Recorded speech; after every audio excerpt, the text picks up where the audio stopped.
Bienvenue à tous, vous êtes sur Gigafourmi, la chaîne avec les fourmis les plus balèzes du game. Aujourd'hui, je te parle de la Camponotus crantatus. Une des fourmis françaises les plus grosses, c'est le top 2 ou top 3 des fourmis françaises les plus grosses. Je sais jamais exactement, souvent on en débat avec les abonnés. Et c'est une fourmi qui est magnifique. J'ai fait plusieurs essais avec cette espèce. J'ai eu une colonie l'année dernière qui a un peu foiré. Et là, j'ai redémarré avec une colonie un peu lancée qui va super bien. Donc je vais t'expliquer tout ça. On va d'abord faire un tour de l'espèce. Ensuite, je vais t'expliquer comment je l'élève. Et à la fin, je vais te donner mon avis dessus. Qu'est-ce que j'en pense, est-ce que c'est cool à élever, etc. Donc on perd pas de temps, on démarre tout de suite. Donc la Camponotus crantatus, c'est une fourmi noire qui est très grosse, donc comme je t'ai dit, c'est le top 2 ou top 3 des plus grosses fourmis françaises. La première, c'est la Camponotus niperda, et en tout cas elle est dans le top 3, et puis un peu après vient le top 4, c'est les Camponotus vagus, que je t'ai déjà présenté sur la chaîne. Donc c'est une fourmi qui évolue un peu dans les garrigues, dans des zones quand même un peu arides, beaucoup chez nous dans le sud de la France, donc moi j'habite dans le sud de la France, et c'est une fourmi vraiment que j'ai beaucoup vers chez moi, je t'ai d'ailleurs filmé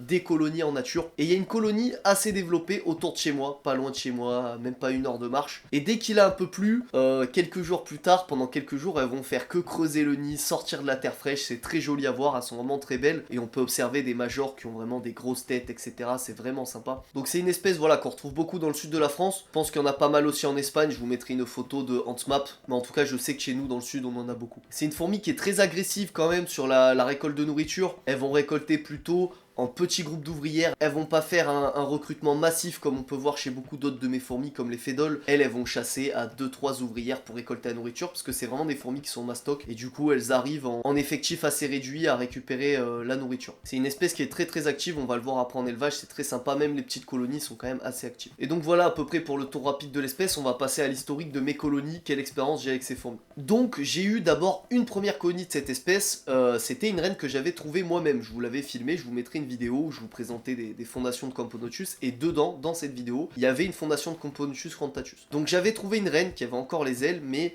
qui était féconde, elle ne cherchait plus à voler etc. Du coup je l'avais récupérée et elle m'avait mis au monde 3 ouvrières et ensuite elle avait fait une diapose. Donc je l'avais trouvée en 2023, actuellement on est en 2024. Et quand j'ai sorti ces fourmis là de diapose, les ouvrières étaient mortes et la reine était encore vivante mais elle était vraiment pas bien et elle est morte pas longtemps ensuite. Du coup j'étais un peu dégoûté parce que c'est la seule Camponotus française que j'ai échoué là actuellement, toutes mes autres vont vraiment bien, je vous ferai sûrement une vidéo de ces 4 pour vous les montrer en détail. On les a vus aussi dans les lives, vous avez les rediffusions dans les lives nourrissage. Toutes mes Camponotus vont super bien, sauf la Crantatus, parce que c'est très dur à faire démarrer au niveau de la fondation. Et du coup j'ai mon pote fourmi masqué qui lui en avait une de côté en plus de sa colonie personnelle, et du coup il me l'a donné. C'est une colonie qu'il avait acheté quelque part, je sais plus où, mais il l'avait acheté avec déjà quelques ouvrières, donc la période de fondation de faire passer la reine seule aux premières ouvrières était déjà passée, donc à partir de ce moment là c'est un peu plus simple. Et donc il me l'a donné, et depuis qu'elles sont arrivées chez moi, j'ai eu quelques naissances, etc. Je t'ai fait quelques shorts là-dessus. Tu peux retrouver dans la description de cette vidéo une playlist avec toutes les vidéos que j'ai fait sur cette espèce. Et du coup, voilà, j'ai récupéré cette colonie qu'il m'a donnée, merci à lui au passage, et je peux pas vous dire d'où elle vient, parce que me tellement testé de boutique que je saurais pas te dire d'où elle vient. Mais en tout cas, on l'a pas trouvé nous-mêmes, celle-ci que je te présente aujourd'hui. Et donc depuis, j'ai eu quelques naissances, j'ai toujours pas mal de cocons, de larves, etc.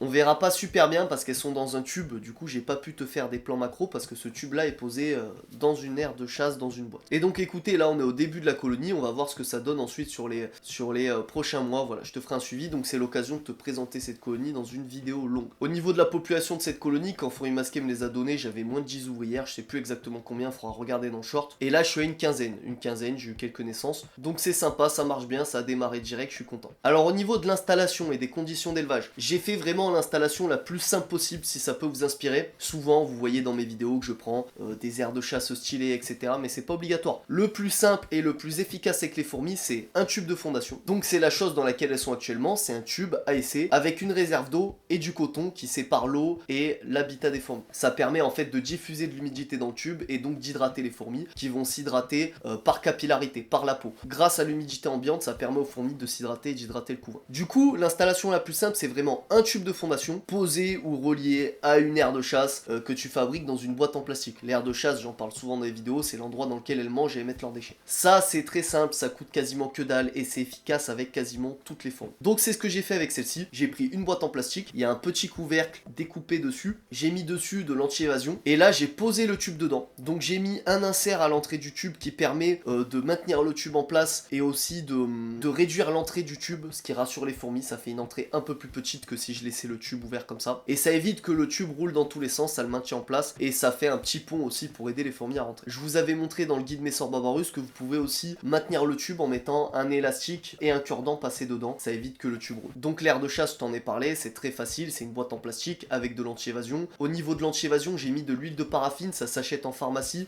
pour l'instant ça suffit à ces fourmis. On verra si ça suffira quand elles continueront à grandir. Et au niveau de l'humidité et des températures, c'est une fourmi qu'on retrouve beaucoup dans le sud de la France. Donc là où cette espèce vit, de ce que j'ai observé, c'est plutôt une humidité tempérée, donc je dirais 50% environ. Donc faut pas que ton nid soit blindé de flotte. Au début, quand t'es en tube de fondation comme moi, t'as pas besoin de gérer l'humidité, t'as un coton un peu compact, ça suffit. Mais quand tu seras dans le nid, humidifie un peu, mais pas trop. C'est vraiment des fourmis, voilà, t'as pas besoin de blinder l'humidification. Mais toujours un abreuvoir à eau, ça c'est très important. Maintenant je le fais avec toutes mes fourmis, c'est vraiment, ça change la vie. Ce qui fait que dans tous les cas, si elles manquent un peu d'humidité, elles pourront se rattraper sur l'abreuvoir à eau pour s'hydrater, etc. Au niveau des températures, pareil, comme je t'ai dit, c'est une fourmi du sud de la France. Bon, il fait assez chaud chez nous, donc ce serait bien qu'elles aient un petit 25-26, c'est ce qu'elles ont chez moi, ça marche très bien. Je t'invite du coup à les chauffer avec un petit tapis chauffant pendant le printemps et l'été, et pendant l'automne et l'hiver tu les laisses tranquilles. Tous les hivers il y a une diapause, donc la diapause c'est comme mes autres fourmis, je t'ai déjà fait des vidéos sur le sujet, tu les mets au frais pendant quelques mois, donc de début novembre à fin février. Et pour les chauffer un peu, je te l'expliquais dans plein de vidéos, c'est très simple, tu poses un tapis ou un cap chauffant et tu poses le nid de tes fourmis ou le tube juste à côté. Tu le poses pas au-dessus, sinon ça va trop chauffer et ça va te faire de la condensation. Donc je le répète à chaque fois, mais c'est important parce que cette erreur elle revient tout le temps. Donc tu fais ça, la température va se répandre sur les côtés, il n'y a pas besoin de les blinder de chaleur, mais un petit 26 ça va leur faire du bien, c'est une fourmi voilà qui vit quand même dans des zones un peu arides. Ensuite au niveau nourriture, c'est une fondation, mais elles sont quand même assez actives, donc une fondation c'est une colonie de fourmis qui est peu développée, c'est ça qu'on appelle une fondation. Et en général les fondations de fourmis sont pas très actives, et celle-ci, après ça doit dépendre du caractère de ta colonie aussi, parce qu'en fonction de ta colonie de fourmis le caractère varie, mais celles-ci, les miennes sont pas mal actives quand je donne à manger, c'est assez sympa. Alors faut quand même que je les laisse un peu tranquilles, que j'éteigne les lumières, et dès que je fais ça, elles se mettent à sortir, et elles sont 4-5 à récolter, et souvent c'est sympa. Donc niveau nourriture, comme d'habitude, liquide sucré,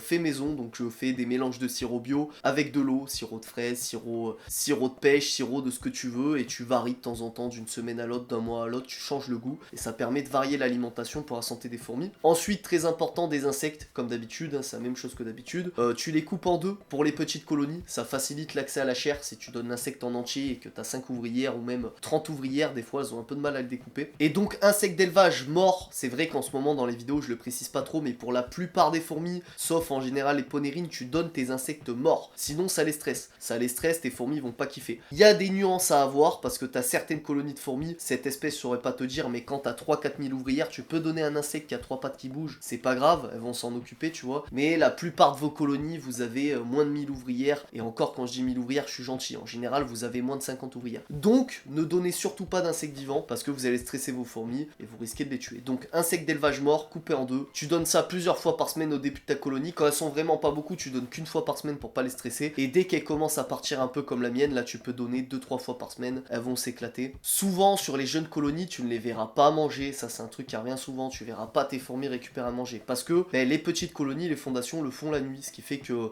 c'est assez discret, tu les verras pas faire, mais t'inquiète pas, elles se nourrissent. Continue à leur donner tes liquides sucrés, ton abreuvoir à eau et des petits insectes coupés en deux d'élevage une fois par semaine ou deux. Voilà. Donc écoutez les gars, c'est tout pour le tour de cette colonie. Qu'est-ce que j'en pense? Quel est mon avis sur cette espèce? C'est une espèce exceptionnelle, moi c'est ma Camponotus préférée. Elles sont trop belles. C'est de loin celle que je préfère observer en nature parce qu'elles sont vraiment impressionnantes. Alors j'ai pas observé des colonies de Camponotus siniperda en nature, j'ai juste déjà vu une ouvrière. Mais pour l'instant, de toutes les colonies que j'observe en nature, celle-ci est ma préférée. En élevage, j'ai hâte de voir ce que ça donne quand ce sera une grosse colonie. Là je pourrais vous faire un retour plus détaillé sur les paramètres d'élevage, parce que là je vous donne mes paramètres pour une jeune fondation. Ce sera pas pareil quand la colonie elles seront plusieurs centaines. Mais c'est une espèce passionnante, très active, très belle, très grosse, très fat. Moi j'aime bien les grosses fourmis. En général on aime bien quand les fourmis sont bien balèzes parce qu'on peut bien les observer. C'est une vraie giga fourmi, voilà, c'est pas une micro fourmi. Et elle est vraiment cool. Par contre attention, je pense pas que c'est adapté aux débutants, c'est quand même assez difficile à faire démarrer. Donc c'est pas une fourmi que je conseille aux débutants. Ça va demander un peu plus de soins que les autres fourmis que je vous présente en général, comme des Messor ou des Lasus, etc. Donc voilà, j'espère que cette vidéo vous a plu. Je vous rappelle que vous avez une playlist dans la description avec l'évolution de cette colonie, et dites-moi ce que vous en pensez en commentaire. Voilà, si vous élevez des colonies de cette espèce, si vous avez des informations complémentaires à ajouter que j'aurais oublié voilà, dans ce petit tutoriel, si on peut appeler ça un tutoriel. Allez, je vous fais des bisous, ciao ciao.